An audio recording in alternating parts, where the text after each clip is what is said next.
their updates and provide a report on city business and events of interest. Thank you, Mayor and Council. I do have a few updates for you this morning. I know we have a heavy agenda, so I will keep this brief. Thank you. All right, slide, please.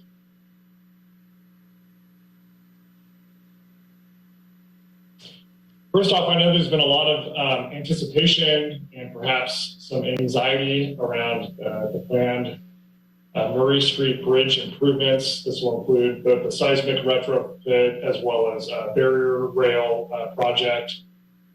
This project, unfortunately, has met some delays in the revised timeline due to permitting and right-of-way issues that the staff are working through. Will result in us pushing the groundbreaking out to not before spring of 2023. So we'll keep the community updated. There will obviously be some significant traffic impacts associated with the project once it gets underway. So we wanted to update the community on this important project as it moves along. Next slide. We've had a bit of a roller coaster week coming out of the primary election, and I wanted to touch specifically on two of our important local measures to provide some updates on where things currently stand. We are actually anticipating an update to the vote counts within a matter of minutes today, and there are still several thousand votes yet to be counted by the county clerk's office. However, based on current trends, it looks as though Measure E will most certainly receive voter approval. That means that we will be establishing a 6th district election structure, including, for the first time in history, an independently elected mayor, and that mayor would be elected to a 4-year term. As part of this, and in anticipation of moving into this new structure, Bonnie, our city clerk, is going to be working with the county clerk's office to be offering a candidate info night for any candidates that may be interested in running for the seats that will be open this November. And that includes the new mayor's seat as well as council seats for District 4 and District 6. So I wanted to make that information available. You can find that on our website. The maps are also available on our website if folks are interested in understanding what district they may live in. And that candidate info night will take place on June 21st from 6 to 7:30. So more information to come on that. Next slide. So Measure F has turned out to be more of a nail biter. We are currently reporting a fraction of a percentage difference in terms of yes and no votes. Again, we're going to continue to closely monitor the nearly 25,000 votes that are yet to be counted. But the current trend and trajectory of this measure certainly has us concerned. So we're going to continue monitoring this. We attribute this close count to a number of things, not the least of which is some of the challenging storm clouds we have on the horizon when it comes to our national economy. We're now facing nearly a 50-year high in inflation, along with a number of other concerning economic trends. And that certainly influences whether or not the community wants to be supportive of a sales tax increase during this current challenging time that we're experiencing. With that being said, I'm still crossing my fingers. We're going to continue to monitor this closely, and we'll see what the final outcome is for Measure F as we move along. Slide, please. I'm going to provide a few updates on our homelessness response work, more specifically, the ongoing work that all of our city departments are collaborating on, along with our homelessness response team, on the benchlands closure. I know this is a topic that our community has had close interest in. Want to provide a few updates. Slide, please. I am pleased to share that our homelessness response team, along with support from all of our city departments, has been successful in fully standing up the city overlook shelter up at the former armory space. That includes 75 spaces, 50 of which are occupied, and 10 spaces that are being kept available on demand for those that need them. The team is also working on options of really maximizing the full capacity that we have up at the overlook space. And of course, this is in addition to the River Street shelter that we've also been operating, and in conjunction with the ongoing conversations we're having with Housing Matters in the county to stand up additional shelter space. So that work will continue to be ongoing. And I want to applaud the efforts of Larry and Wally and our homelessness response team to continue pursuing all the shelter options that we have available to us. There's also been some information shared recently in the media regarding the county's demobilization of their COVID-funded Armory shelter and the Oceana Hotel shelter.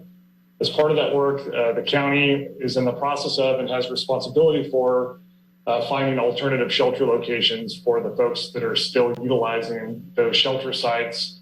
They're in the process of moving through that work as we are also standing up shelter.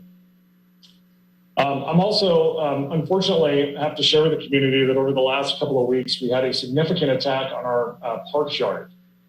This was a targeted attack associated with our ongoing homelessness response work, and specifically our planned closure of the Benchlands camp. This attack resulted in over $500,000 in damages, the destruction of several of our parks vehicles, and has really added to the sense of concern for our employees' safety and the safety of our community. So as we move through our planned closure of the Benchlands, the closure really, as a reminder, depends on a number of factors. That includes our ability to staff as well as hire contractors to support the closure and support work that has to happen along with the planned closure. That has been an ongoing challenge, and these concerns around safety have only exacerbated those challenges as we work through that with our collective departments. It's also underscored the need to really redouble our efforts to ensure that both the inside and outside the camp are safe.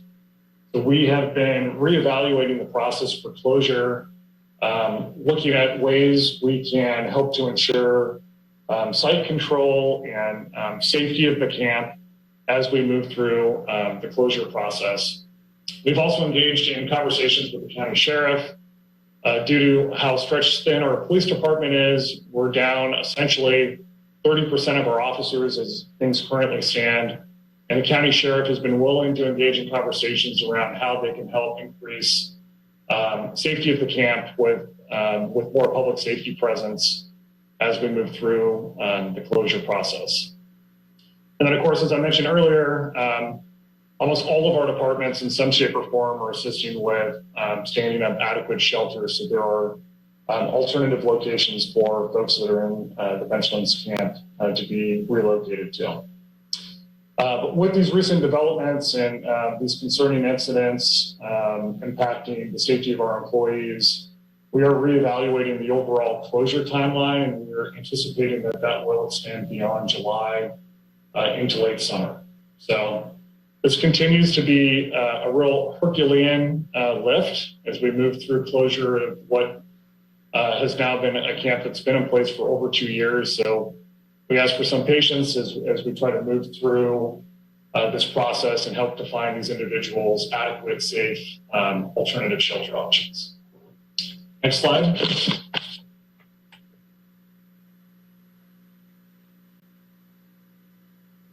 As the council knows, we have also been working towards standing up a safe parking program as part of our oversized vehicle ordinance to help ensure that individuals that are in our community looking for safe places to sleep, safe places to park, that we have a number of options available to them.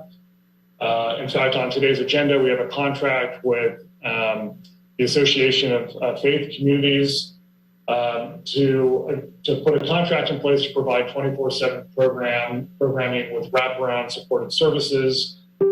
This program will accommodate approximately 22 vehicles at any given time, and the program will be located in tandem with the shelter that we already have established at the Armory and the Overlook location. So with the council's approval today, we anticipate standing these services up this July, and this will help to ensure that we have Tier 1, Tier 2, and Tier 3 safe parking options available to those that would seek to utilize them. Next slide. And then lastly, I wanted to provide a quick update on some exciting developments related to the Coral Street master planning effort. We were successful in May in completing the purchase of 125 Coral Street. This provides some real opportunities to better leverage the campus as a whole. That work will also be tied into the design charrette and master plan for the campus. We expect those bids to come in on June 22nd. We will then move into a process to help inform the development of a navigation center and permanent supportive housing on that site. So more to come as part of our collective efforts to stand up additional sheltering options and permanent facilities. And that's all I had for you this morning. Happy to answer any questions.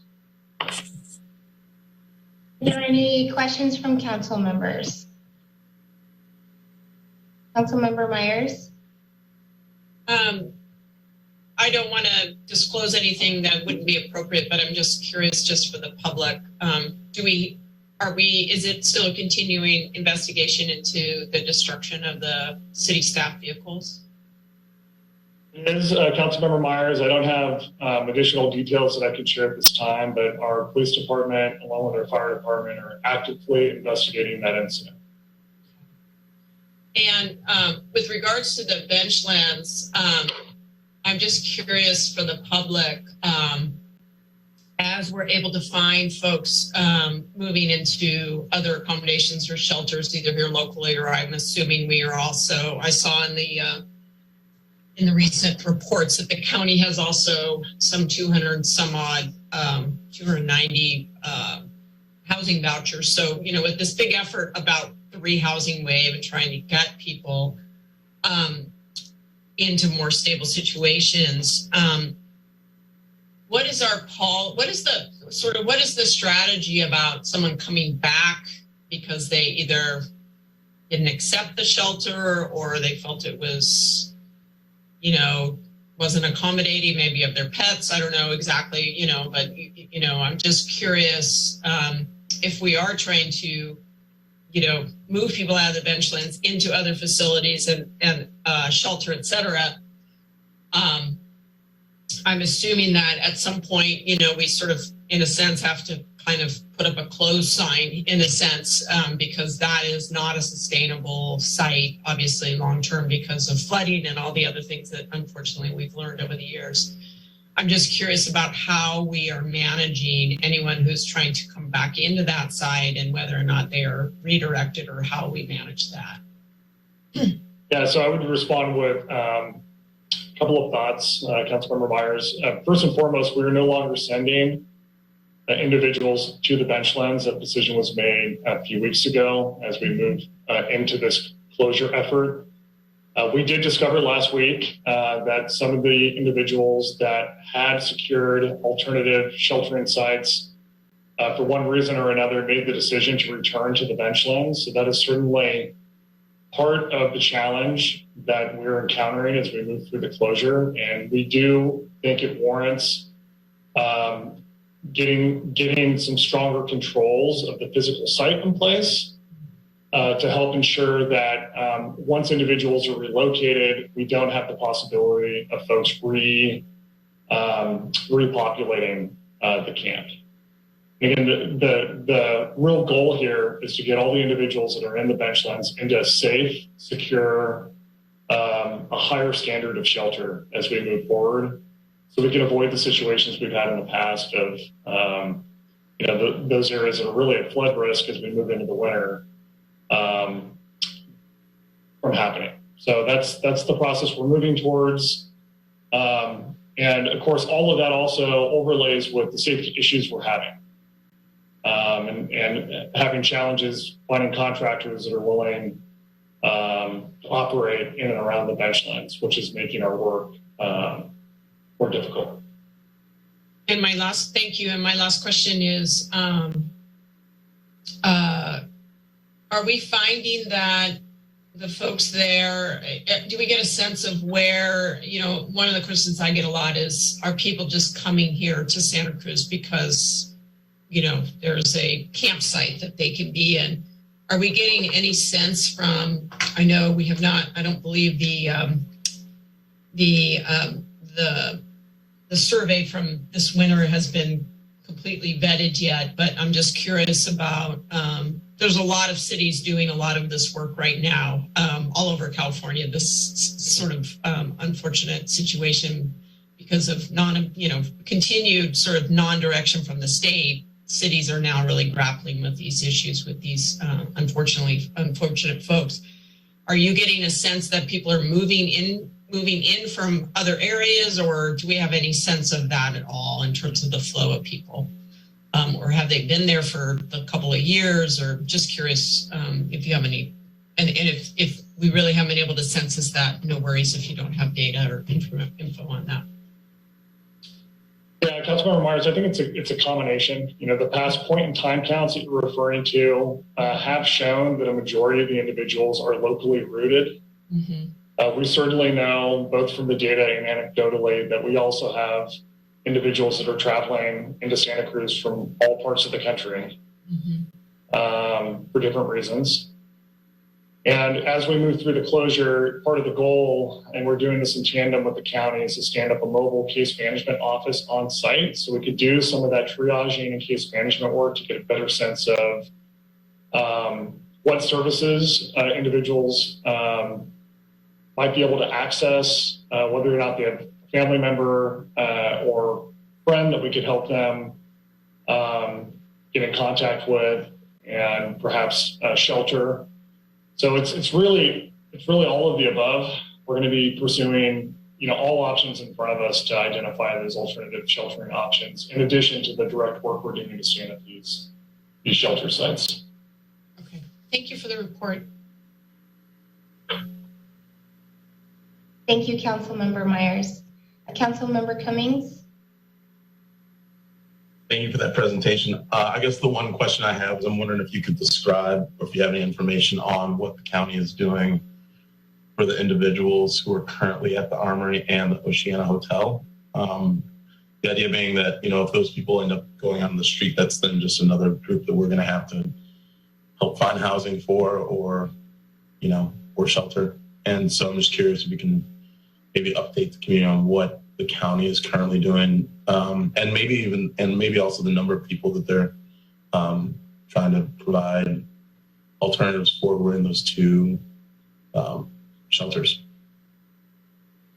So, Councilmember Cummings, I'll admit that the timing of the closure of those facilities is certainly not ideal. I know it hinges on one-time pandemic funding that the county had received that is running out as we move into the end of the fiscal year. They have committed to finding alternative locations for the individuals that are still residing in those locations. I don't have the number right offhand. I want to say it's around 50 individuals that are still seeking alternative sheltering sites. And of course, we're wanting to ensure that the additional facilities that are being stood up at the Overlook are a net addition to total beds and spaces that could be made available to those that need them. So outside of that, the county does have a few home key projects that are in the pipeline, one that was recently awarded up in Bonnie Doon, the Veterans Facility, but they also have two other locations, one in South County and one in Mid County, that they're in consideration for at the state level. They have also agreed, along with the investments we're making at the Housing Matters campus, that with the investment in the physical infrastructure, whether that takes the form of additional pallet shelters or some other form, that they would be willing to fund the operations associated with those additional shelter sites as another partnership opportunity. And then, of course, as part of the closure, as I mentioned earlier, we've been in conversations with Housing for Health, HSA, Health and Human Services, County Sheriff's Office to all bring resources to bear to assist with the closure. Okay, thank you. Thank you, Councilmember Cummings.